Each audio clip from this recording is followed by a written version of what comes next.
नाज़िन सॻियूं शहर जो main link road गुज़िरियल 20 सालनि खां मरम्मत न थियण करे तबाह थी वियो, जंहिं सबबि प्रवासी तोड़े ट्रांसपोर्टर सख़्तु ॾुखियाइयुनि खे मुंहुं ॾेई रहिया आहिनि। उन हवाले सां ॾिसूं था मज़हर नेमत अली मंगणेजो जी ही रिपोर्ट। मुख़्तलिफ़ ॻोठनि ऐं शहरनि खे मिलाईंदड़ जेके लिंक रोड आहिनि उहे मुकमिल तौर खंडर बणिजी विया आहिनि। इंतिज़ामिया जी लापरवाही सबबि 20 साल गुज़रण बावजूदि उन्हनि जो मरमती कमु न थी सघियो आहे। अचो त उन हवाले सां हिन रोडनि तां गुज़र कंदड़ जेके मुसाफ़िर आहिनि उन्हनि सां ॻाल्हायूं त हुननि जो छा चवणु आहे। जेके रोड आहिनि हे ॾिसो था कहिड़ी हालति लॻी पिया अथव। असांजी गाॾियुनि जी हालति ॾिसो, असांजी ॾिसो हे काई हिननि जी मरम्मत थिए ई कोन थी। सॻियूं वेंदे हिंगोरजनि ताईं को रोड ठहियल न आहे। असांखे अर्ज़ु था कयूं त असांखे साथ मिले, असांखे रोड ठही मिलनि, दग रस्ता सही थियनि। असां ग़रीबनि कहिड़ो ॾोह कयो। 4 बजे असां ॾाढी तकलीफ़ आहे, अचण वञण में ॾाढो असां परेशान थियूं था।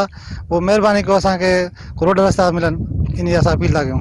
सॻियूं ऐं उन जे जेके भरपासे खां जेके लिंक रोड आहिनि उहे गुज़िरियल 20 सालनि खां वठी उन्हनि जो जेको मरमती कमु आहे उहो नाहे थी सघियो।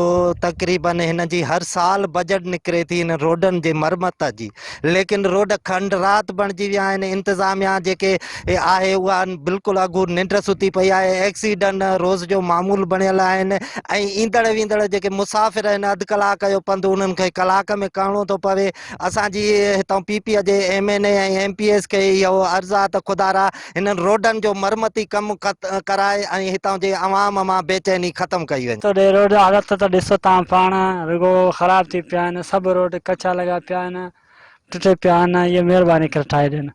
बिल्कुलु नथा ठहनि। हिते ॾाढो परेशान आवाम, असांजी पेचर गाॾियूं थियनि थियूं, ॾाढो परेशान आहियूं। हे वोट वठण त अचनि था, हिननि खे महिरबानी करे हिननि खे हुकूमत खे अपील आहे त असांजो हे रोड वोड सही ठाहिनि। ॾाढा हे खंडक लॻा पिया आहिनि, ॾाढो परेशान आहियूं। जेॾी महिल निकिरूं था पेचर थिए थो, ॾाढो परेशान आहियूं। महिरबानी करे हुकूमत खे अपील आहे त रोड सही ठाहियो वञे। असां सां हेतिरी लाचारी आहे, हेतिरी मजबूरी आहे।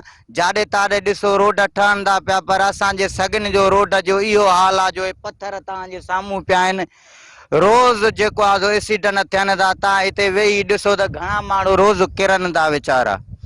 असां सां वॾी हालत आहे, असांखे ॾाढी तकलीफ़ आहे। महिरबानी करे असांखे हीअ रोड ठाराए ॾियो। सरदार अल्ताफ़ खान मशहूरी खां जीअं लॻ बीठा आहियूं, उन वीचारे वॾी कोशिशूं कयूं, वॾियूं पुलूं विधियूं, पर का बि पुल हिन मोरीअ में कामयाबु न वई आहे। छो जे पुल एतिरियूं नाज़ुक आहिनि, लोड तमामु घणो आहे। छो जे हिते कई ट्रैक्टर ट्रालियूं 100-200 बोरी खां वठी लोड खणी थियूं गुज़रनि। पुल का बि जेका सो हल्की नॉर्मल बर्दाश्त नथी करे।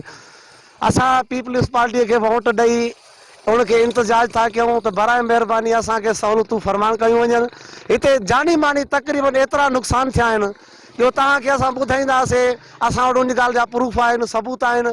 ॿियो बराए महिरबानी मासूम लेडीसनि जूं ऐं मासूम छोकिरनि जूं ऐं मासूम नौजवाननि जूं बराए महिरबानी तव्हांखे अपील था कयूं, हुननि जूं ज़िंदगियूं बचायो। कैमरामैन अतर अली मंगणेजो सां गॾु मज़हर अली मंगणेजो, मरान TV।